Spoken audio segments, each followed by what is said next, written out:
આકાશવાણી અમદાવાદ વડોદરા પ્રાદેશિક સમાચાર મિત્તલ પટેલ વાંચે છે. સૌપ્રથમ મુખ્ય સમાચાર.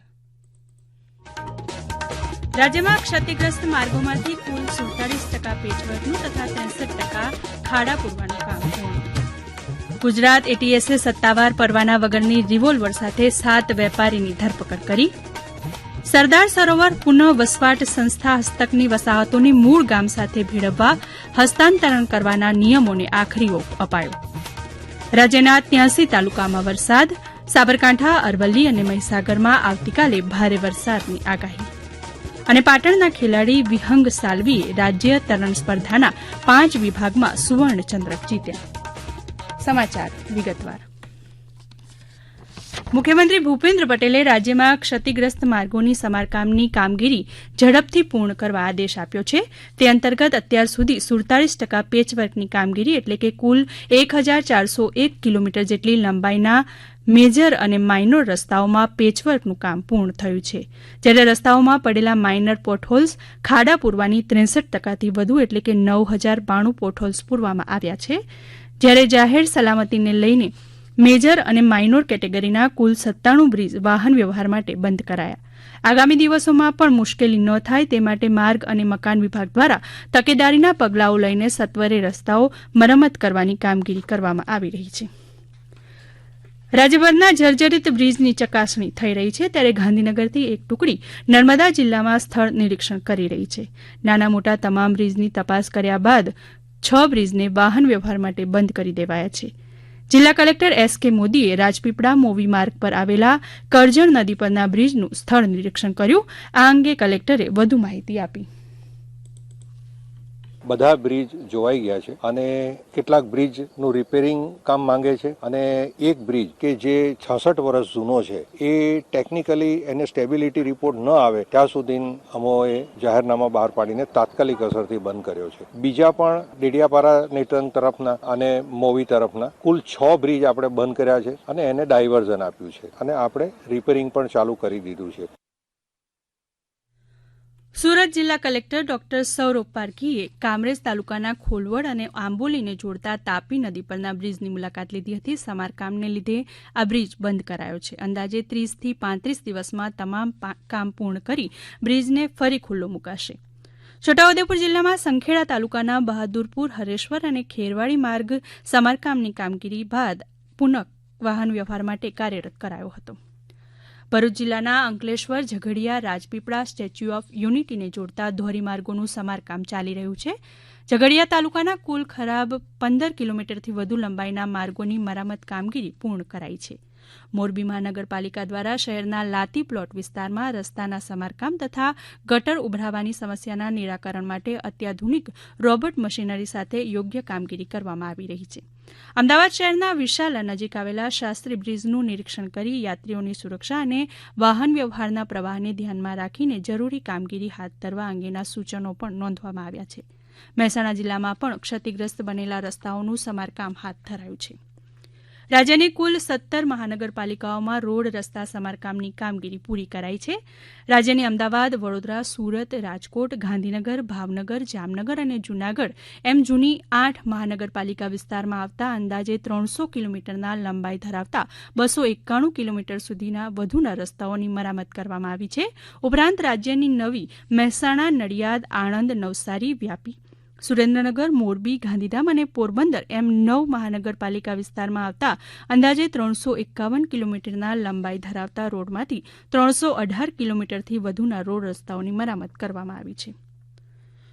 ગુજરાત આતંકવાદ વિરોધી દળ એટીએસે સત્તાવાર પરવાના વગરના અને કોઈકના યુઆઈડી સાથે ચેડા કરી મેળવેલી રિવોલ્વર સાથે 7 જેટલા વેપારીની ધરપકડ કરી. વેપારીઓએ ઉત્તરપ્રદેશના એટા જિલ્લામાંથી એક જ લાઇનથી હથિયાર મેળવ્યા હોવાનું જણાયું છે. ધરપકડ બાદ તમામ વેપારીની રિમાન્ડ હેઠળ તપાસ હાથ ધરવામાં આવી છે. વેપારીઓ પાસેથી કુલ 7 હથિયાર સાથે 285 રાઉન્ડ્સ કબજે કરાયા હોવાનું એટીએસના ડીવાયએસપી એસએલ ચૌધરીએ જણાવ્યું હતું. 7 जो एक्यूज को अरेस्टिंग किया है उसमें जो मिला है इन्फॉर्मेशन हमारे पास, तो मुकेश सिंह ने 7 लाख दिए हैं, अभिषेक ने 5 लाख, वेद प्रकाश ने 11 लाख, राजेंद्र सिंह ने 7 लाख, अजय सिंह सेंगर ने 7 लाख, सोले सिंह सेंगर ने 11 लाख और विजय सिंह भोरे सिंह ने 5.5 लाख रुपए दिए हैं और लाइसेंस लिए हैं और उसके साथ हथियार भी दिए। રાજ્ય સરકારે સરદાર સરોવર પુનઃ વસવાટ સંસ્થાની હસ્તકની વસાહતને મૂળ ગામ સાથે ભેળવવા હસ્તાંતરણ કરવાના નિયમોને આખરી ઓપ આપ્યો છે. મુખ્યમંત્રી ભૂપેન્દ્ર પટેલે આ સંદર્ભે નર્મદા વસાહતોને ગ્રામ પંચાયતો સાથે ભેળવવાની કાર્યપદ્ધતિને મંજૂરી આપી છે. હસ્તાંતરણની આ કાર્યપદ્ધતિ આગામી 2 મહિનામાં પૂર્ણ કરાશે. આ વસાહતોમાં ઉપલબ્ધ નાગરિક સુવિધાઓ, પીવાના પાણીના સ્ત્રોત, વસાહતને મુખ્ય માર્ગ સાથે જોડતો એપ્રોચ રોડ અને આંતરિક રસ્તાઓ, સ્ટ્રીટ લાઇટની સુવિધાઓ, વરસાદી પાણીના નિકાલની સુવિધાઓ કાર્યરત રાખવા તેનું સમયાંતરે સમારકામ તથા નિભાવણીની કામગીરી સંબંધિત ગ્રામ પંચાયત દ્વારા કરાશે.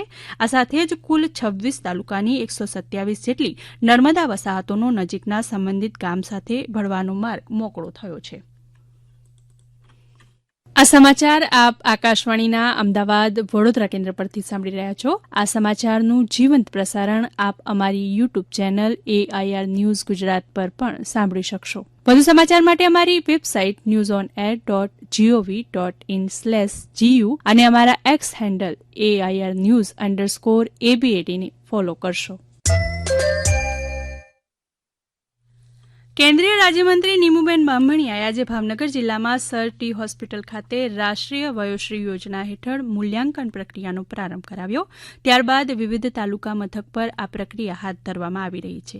આ ક્રમમાં 12મા દિવસે ઘોઘા તાલુકામાં વયોશ્રી યોજના મૂલ્યાંકન પ્રક્રિયા અવસરે કેન્દ્રીય રાજ્યમંત્રીએ વિશેષ ઉપસ્થિતિ આપી હતી. ઉપરાંત સુશ્રી બાંભણિયાએ તળાજા સરકારી ઉચ્ચતર માધ્યમિક શાળામાં અદ્યતન શિક્ષણ સદનનું લોકાર્પણ પણ કર્યું હતું. દરમિયાન સુશ્રી બાંભણિયાએ માત્ર 10 મહિનાના ટૂંકા ગાળામાં આધુનિક સુવિધાયુક્ત ભવન તૈયાર કરવા બદલ શાળાના આચાર્ય ડોક્ટર પ્રકાશ રાઠોડને અભિનંદન પાઠવ્યા હતા. રાજ્યમાં આગામી 7 દિવસ હળવોથી મધ્યમ વરસાદ યથાવત રહેશે. દરમિયાન આવતીકાલે સાબરકાંઠા, અરવલ્લી અને મહીસાગરમાં છૂટાછવાયા સ્થળોએ ભારે વરસાદની આગાહી છે. આ સાથે જ માછીમારોને 18 જુલાઈ સુધી દરિયો ન ખેડવા સૂચના અપાઈ છે. દરમિયાન રાજ્યમાં આજે સાંજે 6 વાગ્યા સુધીમાં 83 તાલુકાઓમાં વરસાદ નોંધાયો. સૌથી વધુ 2.5 ઇંચ જેટલો વરસાદ સુરત જિલ્લાના ઉમરપાડા તાલુકામાં નોંધાયો. આ સાથે રાજ્યમાં અત્યાર સુધી મોસમનો કુલ સરેરાશ 50% જેટલો વરસાદ થયાના અહેવાલ છે.